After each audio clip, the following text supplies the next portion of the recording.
Hey, everybody. Welcome back to the Lost Coast podcast. Today, we got a very special guest with us, Jacia Kornwise. And she's here today. She's going to just talk about herself, her experience, and how she's become to where she is at today. I've heard a little bit about her and her stories. You can check her out through other social media sites. But anyways, Jacia, welcome to the show. Thank you so much, Cory, for inviting me. I'm Yeah. happy to be here. Excellent. So I just want to, we're here today. We're going to talk to our listeners here, let them know a little bit about you, how you got started, where you're at, where you've been. We're just We're going gonna do that in a half hour? No way.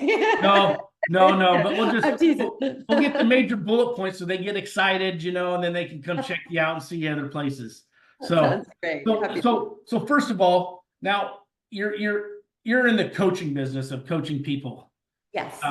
Tell us a little bit what got you excited and what made you decide to become that coach. Gosh, that's a wonderful question. I started off when I was younger. I didn't really know what I was going to be. I was always moved by people and their stories. So at the time, all I understood that to be is, oh, maybe I should be like a writing teacher because I could work with people's stories. And as I went through my own life crises and experiences, I realized, oh, I want to actually help people. I'm not interested in grammar. I'm interested in helping people take their stories and transform their pain and their suffering into empowerment and embodiment. And so I took the path, I trained as a psychotherapist, and then I chose to, rather than work as a psychotherapist, although I did intern for a while, I also chose to get a coaching license. And I also was very into movement and breath work and embodiment work. And I wanted to bring together all of that in what I call embodied soul coaching. And it is the most inspiring thing in the world to take the pain that I've gone through, transform it, and help others to do the same. Not only just to feel better, but actually to live the life they were born to, and to learn that some of the painful experiences we have, when we embrace them and we accept them, and like really swallow, I'll call it the medicine of it, we can actually start to understand that this is a gift in disguise and it's part of our purpose. And once we hit that understanding, it's just the most amazing thing to watch people really, really start to shine and believe in themselves and offer help to others through the work that I do with them. Yeah, that's awesome. I know you've been through some troublesome times in your past. I tell you what, listening to your story, it's just amazing what you've overcome and where you're at today. Most people, I don't think, even come close to where you're at after some of the stuff you've been through. So, give us a brief, just so people can have an idea of how serious you are about where you were and where you're at now. I mean, just a real brief overlook on some of the trauma, I guess, because that's the way you're going to put it. Yeah. Unfortunately, I definitely experienced more than my share, I would say, of trauma. I can start with, like, I was born blind in my left eye. That's a trauma. It's a big one. That could be someone's whole life struggle. But I had to get over that pretty quickly. My brother, who was my best friend, was killed when I was 19. I sadly was the victim of violent crimes and rape. Been through some divorce. My father was ill. There's so many things I had to face all fast. And so I was either going to sink or swim. I was going to have to wake up. And what trauma sometimes does is it asks you, it shatters all your beliefs about how things should be. And you suddenly have to wake up to, like, oh, well, this is the reality I'm dealing with. I've got to find tools or I'm not going to want to be here. Yeah. And so, yeah, I definitely had to face a lot, and I'm so grateful. Things that people, end up with, as I did, PTSD and all sorts of experiences when you've been in violent crime situations or other kinds of, tragic losses. And I'm so grateful to say that I found tools that have helped me and helped the world. No, it's amazing. It's amazing. It's amazing where you're at now to where you've come. So in order to help other people, and you want to reach out to them and help them become, of course, better their situations, get over their issues, whatever big or little it may be, tell us what's the ideal client that you want to work with then, so you can help them become better. I think the most important thing is that the client is so sick of being stuck of where they are, that they're ready to really, really go deeper into themselves, that they're willing to find someone they can feel safe with, to move into their emotions and move through their emotions, understand their stories, and be willing to take risks. Like when I'm working with people, I get them moving physically. Even if you're someone whose body doesn't move well, even if it's just little micro movements, I'm going to get people in the present moment. We're going to be like, stop. How are you doing? Let's be real right here. Come back into the present moment. Let's take a breath and get people so aware that when we get into the present moment and we release our movement, our breath, our stories, we can start to actually regain our intuition, because we lose that along the way when we've suffered. We stop listening to ourselves and we start having to become what other people want us to survive situations. So as I help people unwind, I'm looking for people who are ready to really get in there and do that work. I have all sorts of, I have one-on-one experiences, and I also have online programs that, like, they're going to have to be willing to like sit and practice daily tools that will make a difference. But if you do these tools every day, if you really do them, I've never seen anyone who doesn't do these things, do these things for 3 months straight. You're going to have a new blueprint in your being that's going to automatically start making you feel better. And just the committing to that self-care and self-love, because that's usually what goes first when you've been traumatized.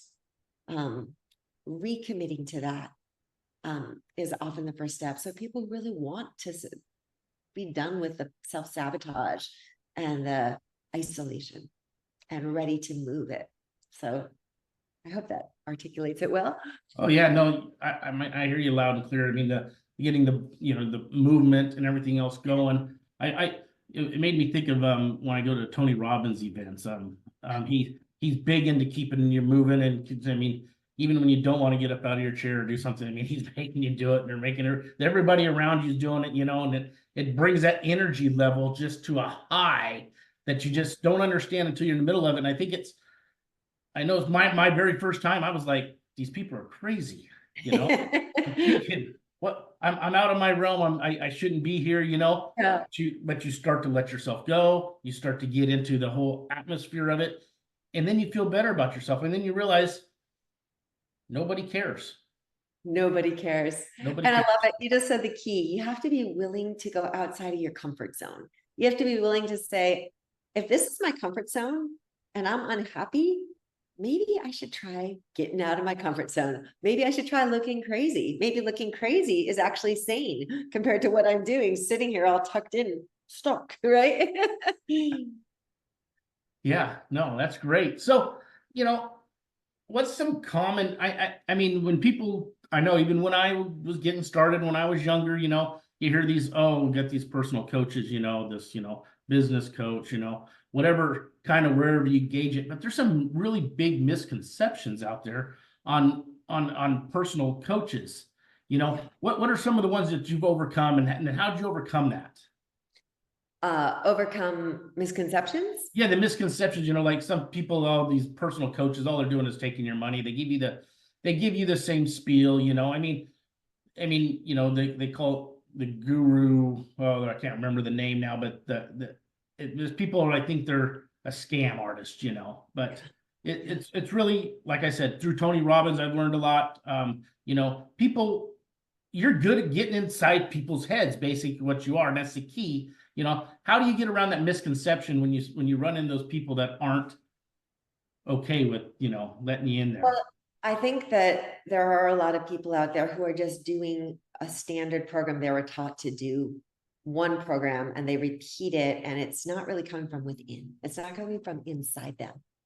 And I don't really run into that issue with people who reach towards me, because I'm so incredibly authentic. I don't really fit in any of the boxes, and I don't even necessarily work in the standard way. And because of that, I think people see the genuine connection. And I think that's something to look for when you're trying to find a coach is, do I actually feel like they're talking to me, or are they selling me a sales pitch?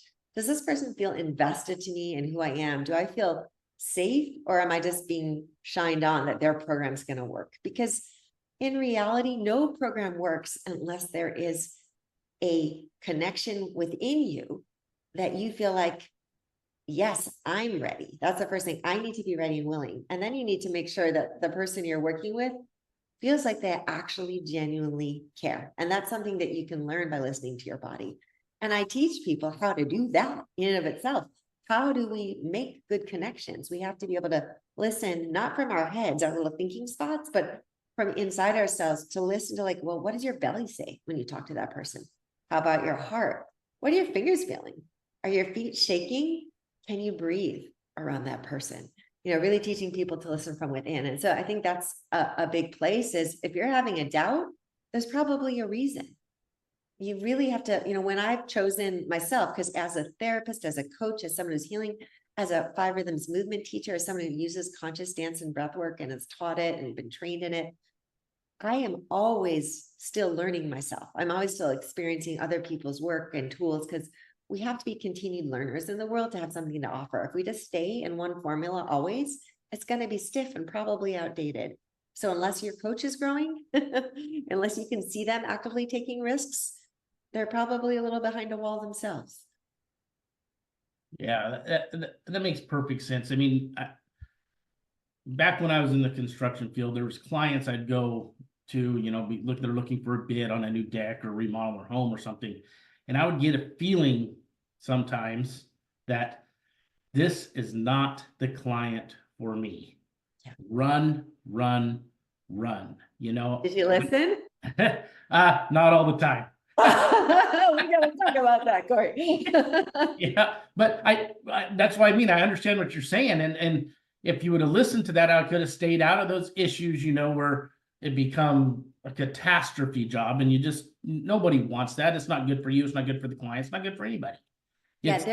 Money is never more important than your own sense of, am I safe with this person? Is this person going to drive me nuts? Do I trust them? Do I have an inherent feeling of their wellness and goodness that I want to be connecting with them, with my life energy? Yeah.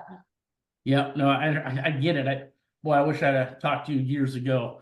It would have saved me a lot of heartache. Trust me. Yeah. Because most of the time on those, just because I'm so giving and I don't want the drama, all that stuff, I would actually hurt myself in the end by trying to appease them. And at the end, you're never going to appease them anyways. Right. And that party that's wanting to appease, right? I mean, this is what we look for. Like, where does that come from, right? It probably comes from somewhere, some hurt kid who inside, which we all have, right? That hurt child, which we had to please people in order to survive, to be safe. And if we didn't, the consequences were high. So if we're operating off of that programming, that conditioning, we're going to often make decisions that made sense from an external view, but not from the one inside. And when we start operating from that internal, yes, that really truth teller, that's when breakthroughs happen. That's when change happens. That's when all the miracles you're looking for start to open up. Yeah. So on getting people to open up and listen to their inner, what's the biggest thing you can tell them? Is it their breathing habits? Is it just calming down? What is it that you can tell our listeners today that, hey, if nothing else, try this? Yeah, I have a couple. I mean, one is, I always tell my clients to have on their phone an alarm set, depending, like a couple times a day, one with a dinger for like one sound, one for the other, one as a breathing reminder, no matter where they are, to take 5 minutes to close their eyes and to enter their body and take some deep breaths, and start to feel all the energy that's been going out there for others, and start to just calm and bring it back inside and reboot and ground into your body. Grounding meaning with each breath, feeling yourself reconnect to yourself. So taking a breathing break it sounds crazy, right? We're breathing all day, but the reality is if we don't stop and take those breaths, we don't know where we are. We are flying by all the shoulds and shouldn'ts and pulls in the world. So that would be one. My second one of my signature things is to dance. And if everybody would put on one song that they love every day, whether it's when they wake up in the morning or midday break, and just when no one's looking or where everyone's looking, wherever you want, and just bust out moving. Doesn't matter if you're a dancer, everyone deep down has some little part of them that wants to move. So if you're uncomfortable in your body, just starting to get comfortable and to feel that. It not only does it, open neural pathways to joy and freedom, but it also generally gets you present in your body and releases stress and tension. So just those two simple things, if you're doing those daily, every day, you will start to feel a shift. But that's only going to happen if you really use that as a serious practice. But it makes a big difference. I totally agree. Dance is a powerful thing for many, many different reasons. Many different reasons. I remember when I was young, I think I was 16, 17 years old, still in high school, and we're at my buddy's house, right, at his grandpa's place. And there was a dance going on that night, and we, of course, we're too good to go, we thought, because that's not cool, right? So, but the grandpa, he just sitting there, and he heard us talking about the dance, and he looked at us and he goes, "Boys, you got to learn how to dance if you want romance." That's a t-shirt quote right there. So we did. We said, all right, and we went. And you know what? I had 2 left feet that day, but I walked out of there like, I can do this. We're having fun, So we let the girls teach us how to swing, and then from there on, we went and did all kinds of stuff. It was fun. So yeah, I totally agree with the dance. It releases, I don't know what it is, but it does release something in you, and you leave. No matter how good or bad a dancer you are, you feel good. Yeah, I can tell you as a severe trauma survivor and as someone who studied all the therapy tools, the somatic, the breath work, that dance is the one thing that I continue to use when it's freestyle, not lessons, like freestyle, you being you, that would always it would release so much and I would feel joy. It would be where the joy would come back. It was so non-thinking based. It was so fully embodied that you start to realize no one can steal this from me. This is mine. This is my joy. This is my feeling. This is my body. And it really is a reclaiming feature. Yeah. In fact, I'm going to just do a little share this. I just wrote this book recently. It's called The Love Ball Game, Embracing Yourself and Embodying Your Soul. And it shares a lot about my stories, and it gives very specific little tools and tips after each chapter. But it does talk a lot about how powerful dance is as a proven tool now that we're seeing, scientifically for healing. In fact, it's been proven 98% effective compared to most trauma release things. This is way higher. So where do they get that book at? Where can they look that book up at? You can go to my website at www.jaciakornwise.com, or you can get it straight from Amazon right now. It's called I'll get that information for you, and I'll make sure we'll have it on this. We'll edit it into our little picture thing down here. I think it could really help some of your listeners who are thinking about these questions, because I really have a really authentic share about my stories and my pain. And honestly, I think that's why people are starting to be curious about my work lately, is because they're like, you've had so much suffering. How are you so joyous? Yeah. I was like, because I dance and I breathe and I come back into the present moment. And all the other tools have been helpful, but that in itself has brought me back into my voice, into regaining my intuition, into reclaiming things I didn't want to listen to. Like so often we're with people and we might not actually feel that great with them, but we tell ourselves we should. But when we start to dance, we start to actually have to listen to our bodies, and feelings and power comes out, and we start to realize that this is where the true joy is going to come from. And yeah, in that book of yours, is there a lot more detail into your stories and in your background then? Yes, tons. Everybody, you got to go get that book. If nothing else, you got to get the book just to hear the stories. It'll blow your mind, and then you're going to go back and watch this again. You're going to go, oh my gosh, it's just amazing. Thank you.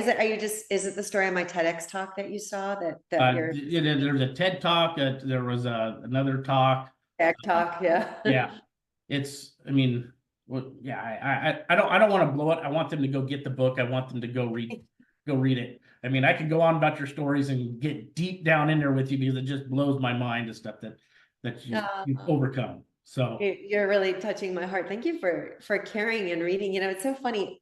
We take risks out there in the world and we never know if it's going to affect people, but that's part of what I decided. I knew when I was really, really little that I was meant to reach people. And I knew that that was true because the few books I'd read early on that touched on the traumas or some of my struggles, I'd never heard people be so authentic before as I had when I read this book. That I think of a couple books when I was younger. And I think to myself, I don't know if I'd be alive today if I hadn't heard someone else talk about this kind of experience, because I felt insane. We so often feel so alone, and we've got to, I feel like as a coach, as a mentor, we have to be visible. We have to be authentic and share. Like, I am not like this superhuman. I'm a human who's gone through it. Oh, I just have some simple tools. yeah. And I'm glad you found them. I'm glad you're out there reaching out to help everybody else with them. So on that note, as a coach, give us like one of the biggest stories you have with a client that you've helped somebody that you're just so proud of that you can share with the rest of us. You don't know names, no nothing, but just so the idea so people can see that you're helping somebody. I had a magnificent woman who I had met, who was a client of mine. She took my dancing programs as well as one-on-one coaching with me. And on the outside, she looked perfect. And on the inside, she was struggling with addiction. She was in an unhappy marriage. And she was doing a job that wasn't her highest calling. And throughout our work, she not only got sober, but left her marriage and is now a well-known actress, which was not anything of what she was doing through the work we did. And when you see people go from lies and stuckness and pain and shame into like changing it all and then going for their dreams and succeeding, you know that there's something possible for you. There's just something possible for you. And I loved working with this person. That's one. And then another like trauma survivor who'd been working with other therapists and coaches for years started to do my work, which includes the body and the mind and the heart and the breath, not just the usual structure. And she said in 12 weeks, she was more free than she'd been after years and years of therapy. And so when I hear things like that, I know that these tools are not just valid for me, but they're valid for the people I touch. And that makes me want to keep offering them and sharing them with the world. And because we all need ways out of the suffering. And sometimes simple things like breath and dance integrated into listening and intuition healing are really disregarded as woo-woo. But I can make it super concrete. It's actually very practical. It's so true. I mean, everybody's afraid to make a move to better their situation because they get, for lack of a better way of putting it, comfortable or just accepting the fact that this is the way it's going to be. We need to teach people how to go and basically, like you say, get out of their comfort zones, take a few chances, take a few risks. You don't have to jump in the ocean. We can start by jumping in a little kiddie pool or something, but you got to get your feet wet. You got to make some changes. And I can't remember the name of the movie, The Knight's Tale or something like that, where the guy who was able he got knighted and something, but the thing says, you can change your stars. You can change your stars if you're looking for it. So, but you got to go out. Absolutely can. Yeah. None of us were born here to suffer. We weren't born to suffer. Yeah. That's a good way to put it. That's a great way to put it. I can't think of a better way. I love that one. Yeah. Yeah. So you just got to choose not to. Yeah.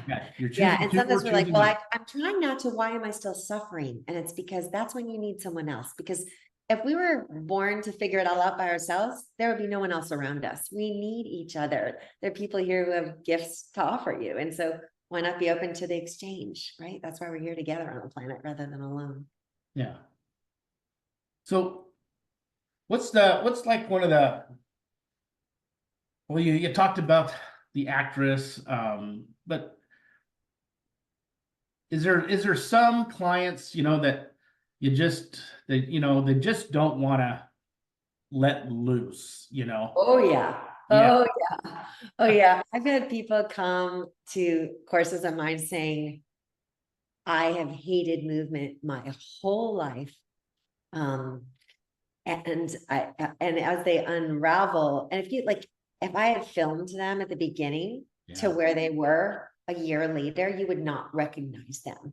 Yeah. They are completely free, whipping it up on the dance floor. And these are people who are just like stuck in shame, stuck in body hate, stuck in stories that they're not lovable, that no one would want to be and interact with them, to touch them.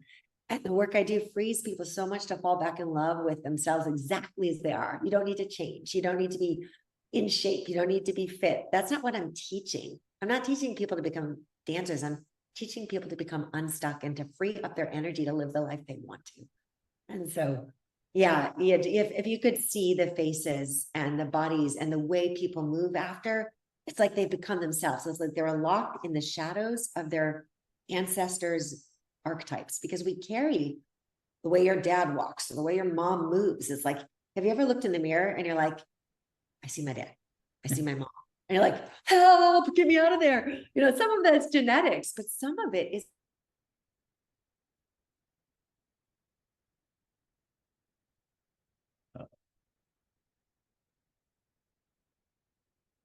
Jacia, you froze up on me. Not sure what happened.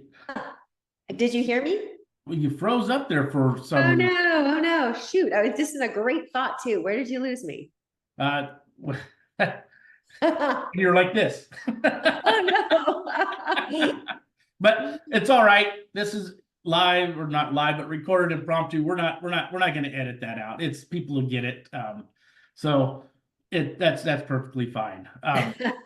So basically, I mean, you know, those people, you took them from here where they didn't want to get out of their skin. They hated movement. They hated everything. You taught them now that they can just accept the way they are in their skin and their bodies, no matter what shape, size, or anything. No matter what. I've worked with people in wheelchairs. I've worked with people who were blind before, who just, you know, finding ways to free up and find the self-love and become the magic that's inside and let it come out, let it be seen, rather than feel hidden by a story that you have on top of yourself that makes you unlovable. It's a story. It's not you. It's not really who you are. It's the stuck mask we're peeling off. Yeah, no, that's awesome. You're doing some great stuff. You're doing some great things. You know, if people wanted to reach out to you and, you know, have a conversation or something, I mean, we got your website. We're going to post it down below. But I mean, where else can they find you if they're afraid to reach out and talk to you right now? What you know, are you? They can follow me. Yeah, they can follow me on Facebook at Jacia Kornwise.